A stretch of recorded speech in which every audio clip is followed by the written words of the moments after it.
Chairman Pakistan Peoples Party Bilawal Bhutto Zardari का कहना है कि भारत बयानिए की जंग भी हार गया है। दुनिया पाकिस्तान को दहशतगर्द तस्लीम नहीं कर रही।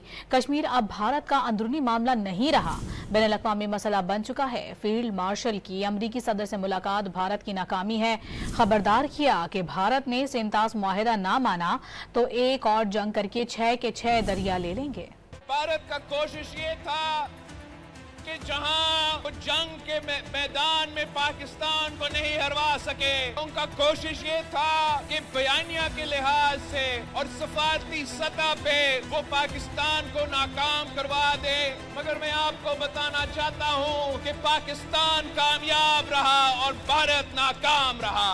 इस जंग से पहले भारत का मौकिफ ये था कि कश्मीर तो भारत का अंदरूनी मामला है। अब उनको मानना पड़ रहा है कि कश्मीर अंदरूनी मामला नहीं रहा, ये अब बैनुल-अक़वामी मामला है। भारत के पास दो ऑप्शंस है, या माने आलमी कानून माने, अपना सिंतास मुआहिदा माने और अमल दरामद करे। नहीं मानते तो पाकिस्तान एक और जंग करेगी और 6 के 6 दरिये आपके होंगे। भारत का ये कोशिश था कि पाकिस्तान को एक दहशतगर्द मुल्क करार दिया जाए। मैं भारत से पूछता हूँ, अगर पाकिस्तान दहशतगर्दी करवाता है तो हमारा अफवाज का सरबराह वाशिंगटन DC में, व्हाइट हाउस में क्या कर रहा था?